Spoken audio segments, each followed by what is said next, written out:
जय मसीह की मेरे प्रियो, आज मसीह कलीसिया पूरी दुनिया में जिस तरह सताई जा रही है और विशेषकर भारत देश में, हमारे अपने भारत देश में पिछले 10 साल से मसीह लोगों पर जो सताव हो रहा है हम बहुत अच्छी तरह जानते हैं।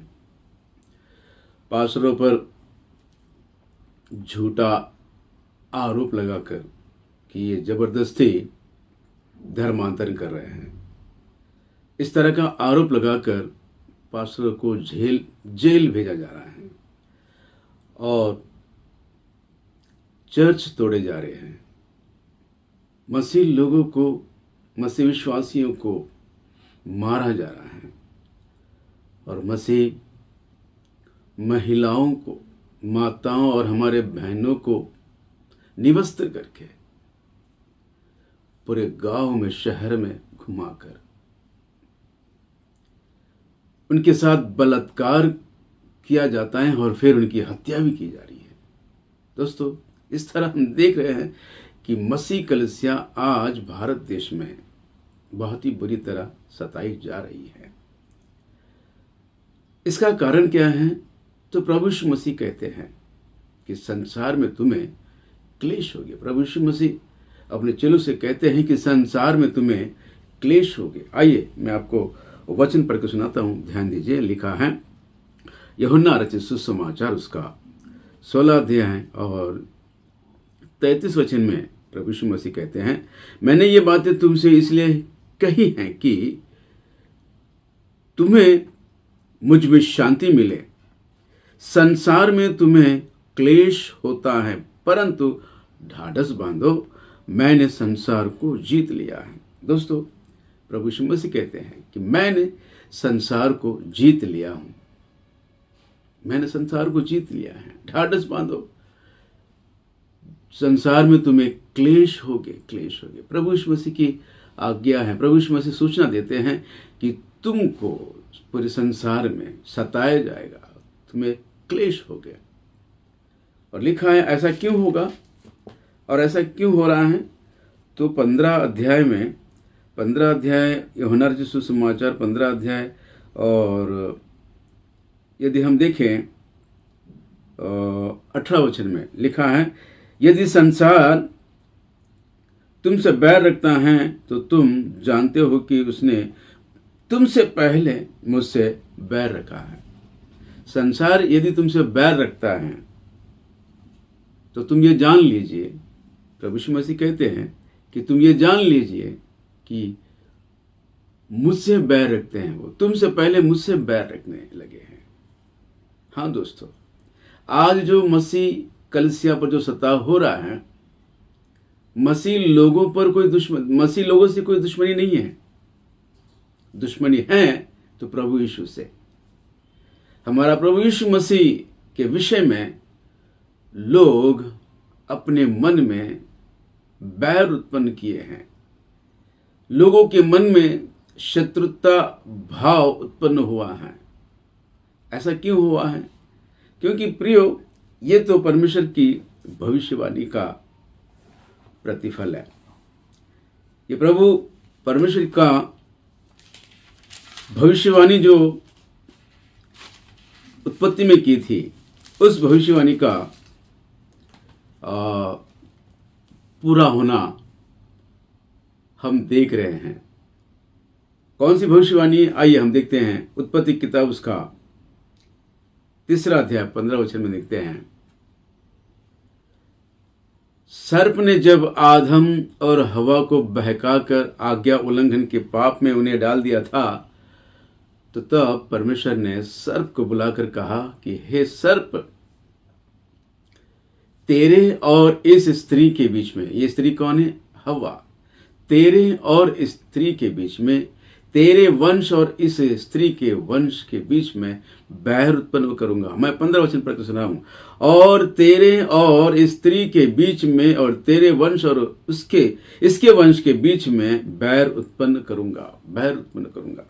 दोस्तों, आज जो मसीह लोगों पर बैर उत्पन्न हुआ है, जो दुश्मनी हो रही है, मसीह लोगों पर संसार के लोग जो शत्रु भावनाओं को लेकर अपना शत्रु समझते हैं, उसका कारण ये है, परमेश्वर ने वो जो भविष्यवाणी की है कि हे सर्प, तेरे और स्त्री के संतान के बीच में बैर उत्पन्न करूंगा, बैर उत्पन्न करूंगा। मसीह लोगों के साथ दुनिया के साथ कभी कोई मिलाप नहीं है। दुनिया के लोग मसीह लोगों पर अपनी जहर उगलते हैं, उनके अंदर दुश्मनी है, बैर है। हमको देखकर वो जल उठते हैं, मसीह लोगों को देखकर वे जल उठते हैं। और इसलिए प्रभु यीशु मसीह कहते हैं, तुम्हें जो सता रहे हैं, तुमसे जो बैर रखते हैं, तुम ये जान लो कि उन्होंने तुमसे पहले मुझसे बैर किया है, मुझसे दुश्मनी रखते हैं। हाँ मेरे दोस्तों, तो फिर हमारा कर्तव्य क्या है? ये बात सच है कि प्रभु यीशु मसीह कहते हैं, जो मेरे नाम के कारण सताए जाते हैं, धन्य हैं वे लोग।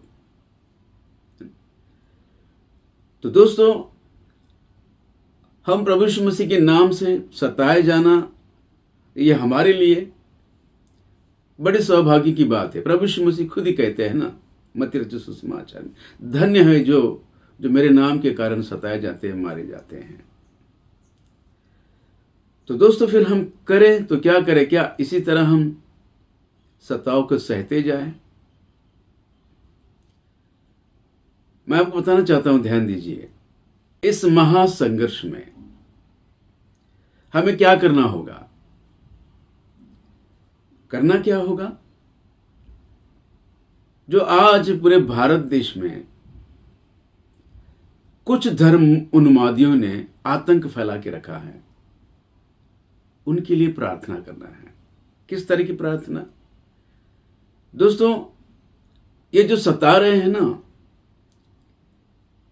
ये इस दुनिया के इन लोगों से हमारी कोई दुश्मनी नहीं है। हमारी दुश्मनी, हमारा संघर्ष जो है, इन धर्म उन्मादियों को खड़े किए उन शैतान की सेना से हमारी दुश्मनी है। पृथ्वी पर होने वाले मनुष्य से कोई दुश्मनी नहीं है। हमारी दुश्मनी तो आकाश में घूमने वाले शैतान की सेना से, अंधकार की शक्तियों से हमारा संघर्ष है। आइए हम पढ़ेंगे एफएससी की पत्री, उसका 6वां अध्याय, और मैं आपके लिए 12 वचन पढ़ रहा हूं। देखिए, लिखा है, क्योंकि हमारा ये मल युद्ध लहू और मांस से नहीं, परंतु प्रधानों से और अधिकारियों से और इस संसार के अंधकार के हाकिमों से और उस दुष्टता की आत्मिक सेना से हैं जो आकाश में है। आकाश में घूमने वाली शैतान की सेना, दुष्ट आत्माओं की सेना, अंधकार के हाकिमों से हमारा संघर्ष है, हमारी दुश्मनी है। पृथ्वी पर होने वाले मनुष्य से नहीं। आज जो कुछ धर्म उन्मादी जो आतंक फैला रहे हैं पूरे भारत देश में, उसका कारण एक ही है, ये शैतान की षड्यंत्र है। शैतान ने कुछ लोगों को, मसीह विरोधियों को खड़ा किया है, क्योंकि सर्प संतान शैतान जो है वो प्रभु यीशु मसीह का शत्रु है। प्रभु यीशु मसीह का शत्रु है, दुश्मन है। वो ये कभी नहीं चाहता कि प्रभु यीशु मसीह का सुसमाचार पूरी दुनिया में फैले। वो कभी नहीं चाहता है वो, क्योंकि हमारा प्रभु यीशु मसीह जो प्रेमी और सच्चा और जीवित परमेश्वर है, वो सबका उद्धार करता है। वो अपनी सारी महिमा को छोड़कर इस जगत में मानव जाति के लिए मारे गए, गाड़े गए और तीसरे दिन जी उठे। और ये जो सत्य सुसमाचार है पूरी दुनिया में ना फैले हैं, शैतान ने षड्यंत्र रची है।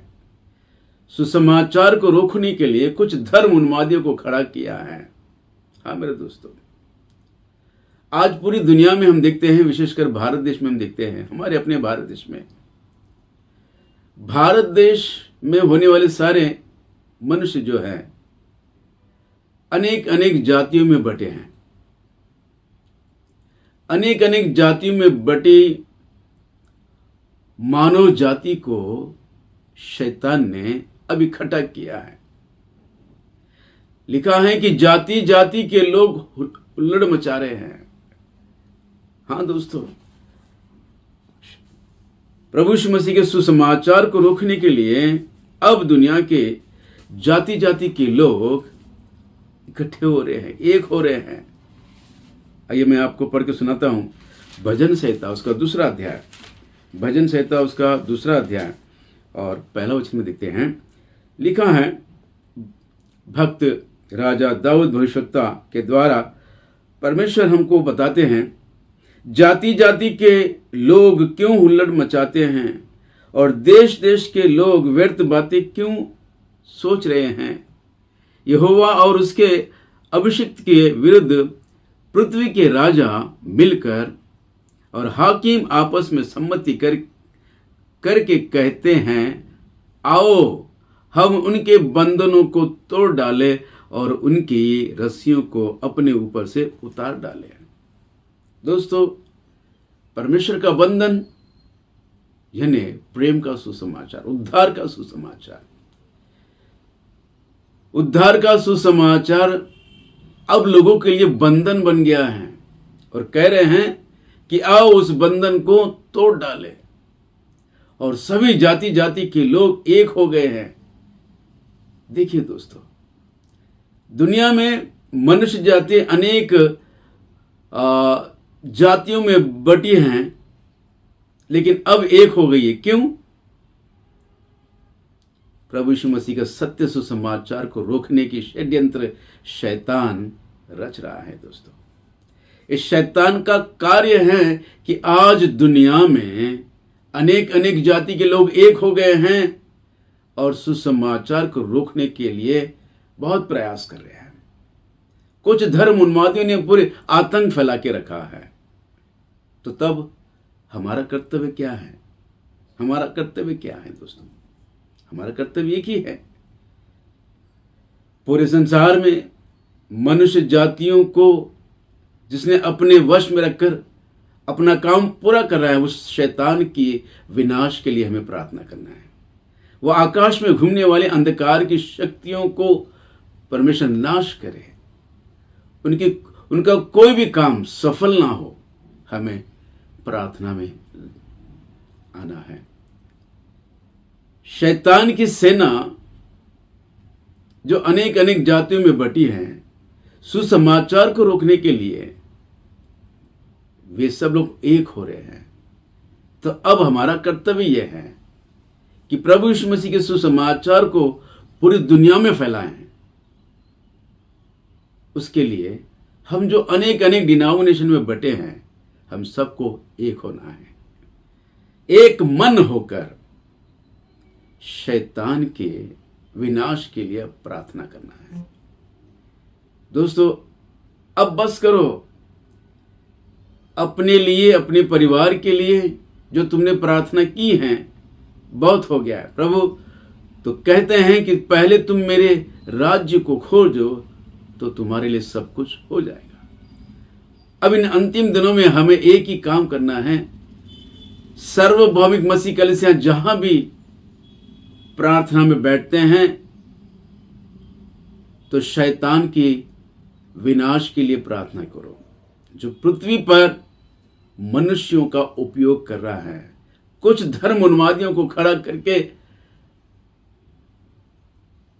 वह इस पृथ्वी पर अपना राज्य चलाना चाहता है शैतान। हाँ मेरे दोस्तों, अब हम सबको एकता में आना है, एक मन होना है और एक ही लक्ष्य होना चाहिए, और वो लक्ष्य है शैतान का विनाश, उसके कोई भी काम सफल ना हो। हमें एक मन होकर प्रार्थना करना है। एकता में आइए और एक मन होकर दुष्ट आत्माओं की सेना के विनाश के लिए प्रार्थना करें। जय मसीह, प्रेज द लॉर्ड। प्रभु आपको आज के इस संदेश के द्वारा सभी सुनने वालों को बहुतायत की आशीषों से भरपूर करें। जय मसीह, प्रेज द लॉर्ड। आमीन आमीन आमीन।